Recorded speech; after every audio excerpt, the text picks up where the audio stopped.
दोस्तों, एक बार भगवान श्री राम के वंशज महाराज दिलीप महर्षि वशिष्ठ जी के पास आते हैं और उनसे पूछने लगते हैं, हे मुनिवर, कृपया आप मुझे मृकंडु मुनि की धर्मपत्नी मरुद्वती के गर्भ से महातेजस्वी पुत्र कैसे उत्पन्न हुआ, इसका रहस्य बताइए।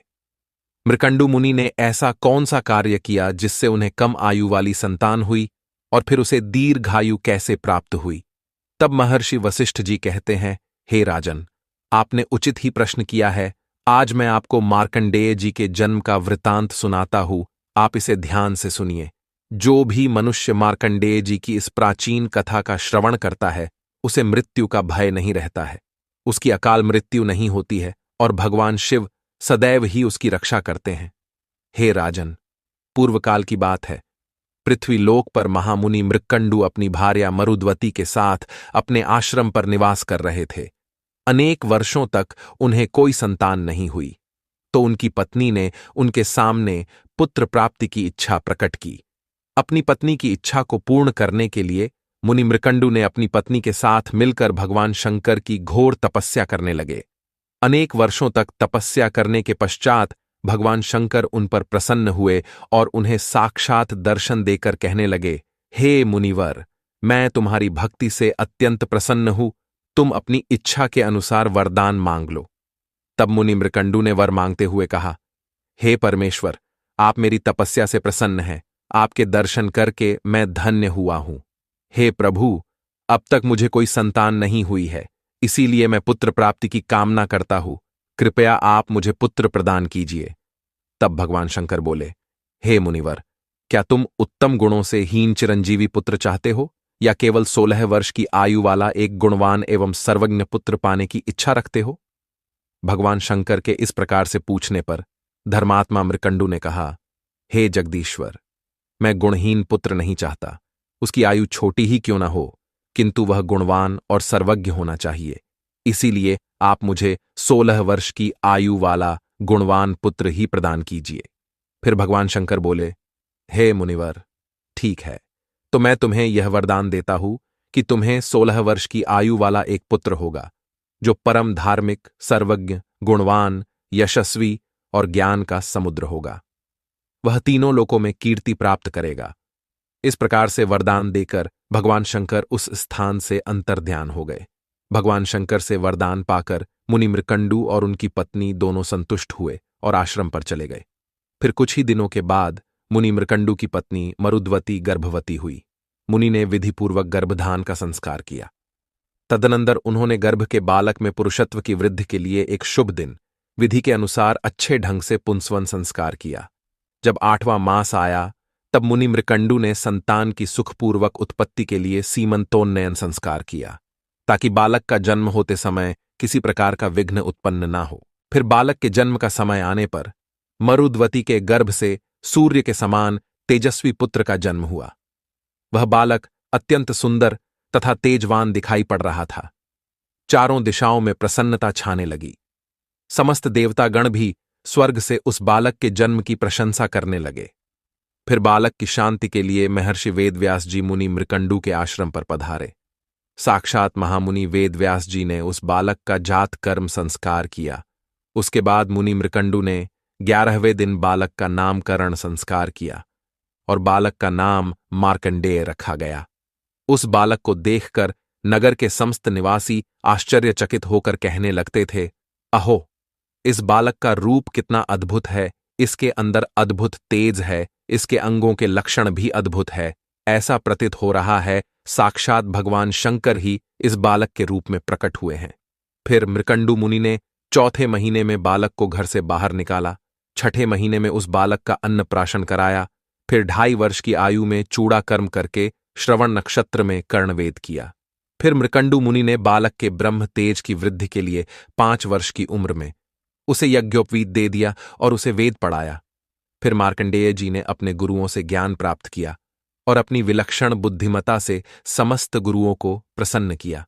इस प्रकार से वर्ष बीतने लगे और जब मार्कंडेय जी का 16वां वर्ष प्रारंभ हुआ, तो उनके पिता मृकंडु का हृदय शोक से भर गया। उनके संपूर्ण इंद्रियों में व्याकुलता छा गई। वे दुखी होकर विलाप करने लगे। अपने पिता को शोक करता हुआ देखकर मार्कंडेय ने अपने पिता से उनके शोक का कारण पूछा। तब मुनि मृकंडु ने मार्कंडेय जी से कहा, हे पुत्र, भगवान शंकर ने तुम्हें केवल 16 वर्ष तक की ही आयु प्रदान की है। अब तुम्हारी 16 वर्ष की आयु की समाप्ति का समय निकट आ चुका है। उसके बाद तुम्हारी मृत्यु हो जाएगी। अपने पिता का यह कथन सुनकर मार्कंडेय ने कहा, हे पिताश्री, आप मेरे लिए कदापि शोक ना कीजिए।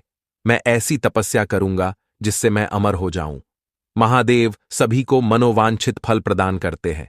वे मृत्यु को जितने वाले त्रिनेत्रधारी सर्वज्ञ है, वे कालों के भी काल महाकाल है। मैं उन्हीं की आराधना करके अमरत्व को प्राप्त करूंगा। अपने पुत्र की बात सुनकर उसके माता पिता को बड़ा आनंद हुआ। उन्होंने अपने शोक का त्याग किया और कहने लगे, हे पुत्र, तुम अवश्य ही भगवान शंकर की शरण में जाओ। उनसे बढ़कर दूसरा कोई हितैषी नहीं है। जो संसार में किसी के लिए भी संभव नहीं है, भगवान शंकर उसे भी संभव बना सकते हैं। वे काल का भी संहार करने वाले हैं। भगवान शंकर ने ही समुद्र मंथन से प्रकट हुए अग्नि के समान भयंकर हलाहल विष का पान करके तीनों लोकों को बचाया था। इसीलिए हे पुत्र, तुम भगवान शिव की ही शरण में जाओ। वे ही तुम्हारा कल्याण करेंगे। इस प्रकार से अपने माता पिता की आज्ञा पाकर मार्कंडेय जी दक्षिण दिशा में समुद्र के तट पर चले गए और वहां पर विधिपूर्वक अपने ही नाम से एक शिवलिंग स्थापित किया। वे तीनों समय स्नान करके भगवान शिव की पूजा करते और स्तोत्र का पठन करते थे। इस प्रकार से पूजा करते हुए उन्हें अनेक दिन बीत गए और फिर उनकी आयु का अंतिम दिन आ गया। उन्हें 16 वर्ष पूर्ण हो गए। जब मार्कंडेय जी भगवान शिव की पूजा करने में संलग्न हुए तो उसी समय उस स्थान पर उनके प्राण लेने के लिए साक्षात काल वहां पर प्रकट हुआ। काल के नेत्र बड़े बड़े तथा लाल लाल दिखाई दे रहे थे। बड़ी बड़ी दाढ़ों के कारण उसका मुख अत्यंत विकराल और भयंकर दिखाई पड़ रहा था। वह काल काजल के समान काला था और भैंसे पर सवार होकर उस स्थान पर प्रकट हुआ था। काल ने आते ही मार्कंडेय जी से कहा, हे बालक, आज तुम्हारी आयु समाप्त हो चुकी है, इसीलिए अब मैं तुम्हारे प्राण लेने के लिए यहां पर प्रकट हुआ हूं। उस काल को अपने सामने खड़ा देखकर मार्कंडेय जी को जरा सा भी भय नहीं लगा और वे उस काल से कहने लगे, हे महामते काल, मैं जानता हूं कि आज मेरा अंतिम दिन है, किंतु मैं जब तक भगवान शिव के मृत्युंजय नामक मंत्र का पाठ पूरा न कर लूं तब तक मेरी प्रतीक्षा करो। मैं शिवजी की स्तुति के बिना कहीं भी नहीं जाता, भोजन और शयन तक नहीं करता, यही मेरा व्रत है। संसार में मुझे जीवन, स्त्री, राज्य, सुख भी इतने प्रिय नहीं है जितना मुझे शिवजी की स्तुति करना प्रिय है। यह सुनकर काल ने मार्कंडेय जी से हंसते हंसते कहा, हे बालक, तुम्हारी यह बातें सुनकर मुझे बड़ी हंसी आ रही है। लगता है तुमने अपने पूर्वजों की बात नहीं सुनी है। जो मनुष्य जवानी में ही धर्म के कार्य नहीं करता, वह बुढ़ापे में पश्चाताप करता है। 1 वर्ष के 8 महीने में धर्म के कार्य करने चाहिए ताकि बचे हुए 4 महीने सुख से बीते। मनुष्य को दिन में ही काम पूरा कर लेना चाहिए ताकि रात में उसे सुख से नींद आए। जीवन भर ऐसा कार्य करना चाहिए जिससे मरने के बाद सुख प्राप्त हो। जो काम कल करना चाहिए उसे आज ही करने में भलाई है। जब मृत्यु निकट आती है तो काल यह नहीं देखता कि उस प्राणी का काम पूरा हुआ है या नहीं। काल बिना विलंब किए ही प्राणी को ग्रहण कर लेता है। मूर्ख मनुष्य मृत्यु को सामने खड़ा हुआ देखकर भगवान को याद करने लगते हैं और पश्चाताप करने लगते हैं। हे बालक, ध्यान से सुनो, जिसकी मृत्यु नहीं आई है उसे सैकड़ों बाण भी लग जाए तो भी वह नहीं मरता, किंतु जिसकी मौत आती है वह घास का तिनका चुभने पर भी मर जाता है।